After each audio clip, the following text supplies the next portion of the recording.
Good morning, everyone.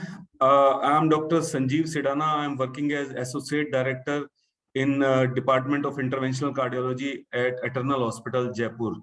तो आज मैं आपको हार्ट अटैक और इससे रिलेटेड एक दो कंडीशन जिनको हार्ट फेलियर और कार्डियक अरेस्ट बोलते हैं इनके बारे में जुड़ी कुछ जानकारियां देना चाहूंगा और इनसे कैसे बचा जा सकता है और अगर किसी को प्रॉब्लम हो जाए तो आगे कैसे इनको हैंडल करना है उनके बारे में उनसे इस बातों से जुड़ी मैं आपको जानकारियां देना चाहता हूँ।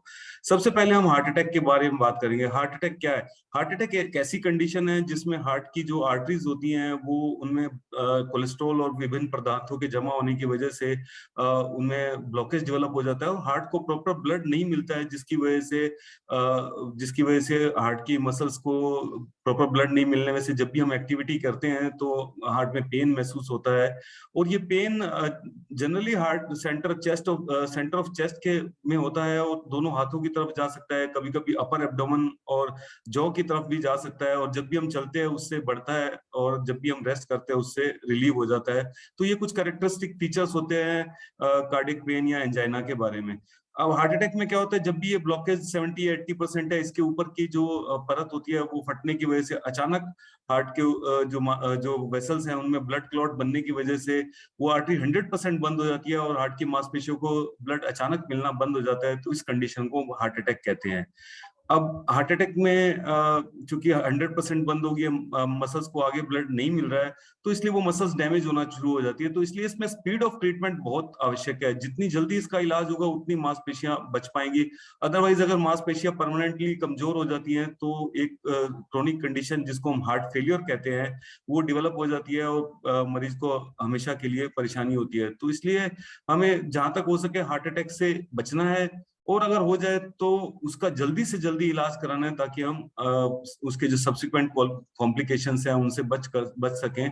और इस कॉम्प्लिकेशन में सबसे प्रमुख जो है वो हार्ट फेलियर है, जिसमें हार्ट की मांसपेशियां परमानेंट कमजोर होने की वजह से जब भी हम कोई काम करते हैं या चलते हैं फिरते हैं तो या लेटते हैं तो सांस फूलता है और पैरों में सूजन आ जाती है और फिर इस बीमारी का इलाज काफी कठिन होता है।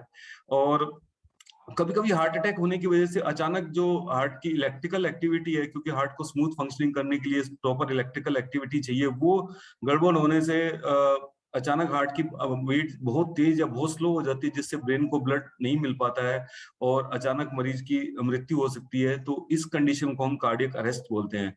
कुछ पेशेंट में अनफॉर्चुनेटली ये हार्ट अटैक होने के कुछ समय के भीतर ही हो जाता है। तो इसलिए कभी भी ऐसी कोई कंडीशन है जिसमें हमें सस्पिशन हो कि हार्ट अटैक है तो हमें तुरंत से तुरंत हॉस्पिटल जाना चाहिए ताकि इस बीमारी का जल्दी से जल्दी इलाज हो सके।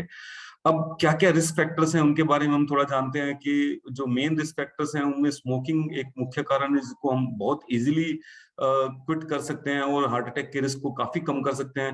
कि अगर किसी को कोलेस्ट्रॉल या डायबिटीज है या ब्लड प्रेशर है, अगर उसका हम प्रॉपर ट्रीटमेंट लें तो हार्ट अटैक के रिस्क को काफी कम कर सकते हैं। एक बहुत इंपॉर्टेंट रिस्क फैक्टर आजकल जो डेवलप हो गया है वो फिजिकल इनएक्टिविटी है। क्योंकि बहुत सारे इन्वेंशंस हो गए हैं इजीनेस के लिए, तो हम लोग हमारी एक्सरसाइज और फिजिकल एक्टिविटी काफी कम हो गई है। अगर हम daily 30 to 40 minute brisk walk करें तो भी हम हार्ट अटैक के रिस्क को काफी कम कर सकते हैं। और पांचवी चीज है कि हम कुछ खाने पीने की चीजें जिसमें सैचुरेटेड फैट्स या कार्बोहाइड्रेट ज्यादा हो ऐसी चीजें हम अवॉइड करके फ्रेश फ्रूट्स, वेजिटेबल्स और जो हेल्दी ऑयल्स हैं जिनमें अनसैचुरेटेड पॉली अनसैचुरेटेड फैट्स होती है, ऐसे अगर ऑयल्स का प्रयोग करें तो हम हार्ट अटैक के रिस्क को काफी हद तक कम कर सकते हैं। एक इंपॉर्टेंट पॉइंट जो और मैं आपको एम्फेसाइज करना चाहता हूँ वो है रेगुलर चेकअप। क्योंकि हार्ट अटैक एक बार आ जाता है तो हार्ट की मसल्स को कुछ ना कुछ डैमेज होता है और वो परमानेंट कुछ ना कुछ प्रॉब्लम छोड़ के ही जाता है। तो इसलिए मैं हमेशा सबसे यही रिक्वेस्ट करता हूँ कि साल में एक बार रेगुलर चेकअप कराएं। उस रेगुलर चेकअप से क्या होता है कि अगर हम हार्ट की प्रॉब्लम है तो उसका पहले से ही पता लगा सकते हैं और हार्ट अटैक नहीं आता है।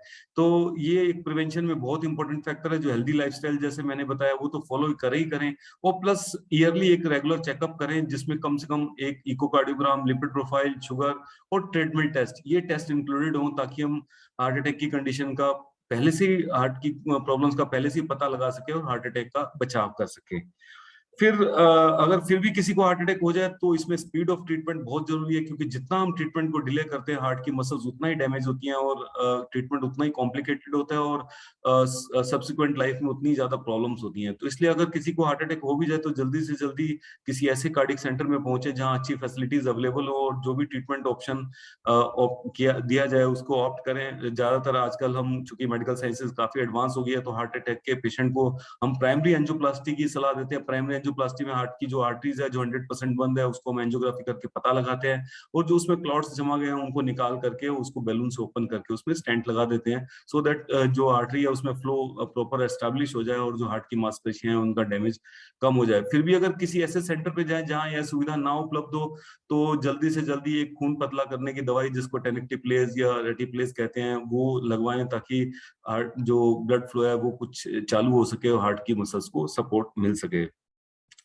ये तो एक्यूट कंडीशन की बात होगी। अब क्रॉनिक फॉलोअप ये भी बहुत जरूरी है, क्योंकि हार्ट की कभी भी किसी को हार्ट अटैक अगर होता है तो उसमें रिकरेंस की प्रोबेबिलिटी बहुत ज्यादा रहती है, स्पेशली इनिशियल 1 to 2 इयर्स में रिकरेंस की प्रोबेबिलिटी बहुत ज्यादा रहती है। तो इसलिए हार्ट के पेशेंट्स को रेगुलर फॉलोअप, रेगुलर मेडिकेशंस और रेगुलर एडवाइस जो उनके कार्डियोलॉजिस्ट के द्वारा दी गई है वो फॉलो करना बहुत ही आवश्यक है, ताकि हम लंबे समय तक इस बीमारी से बचे रहें और लंबे समय तक स्वस्थ रह सके, क्योंकि इस बीमारी का कोई परमानेंट क्योर नहीं है और कोई वन टाइम ट्रीटमेंट नहीं है कि हम आज ये ट्रीटमेंट कर देंगे तो दोबारा प्रॉब्लम नहीं होगी। तो इसलिए रेगुलर फॉलोअप, रेगुलर खाने पीने का परहेज, रेगुलर एक्सरसाइज और रेगुलर मेडिकेशन और फॉलोअप, ये सारी चीजें करके हम हार्ट की बीमारी से काफी हद तक बच सकते हैं। Thank you.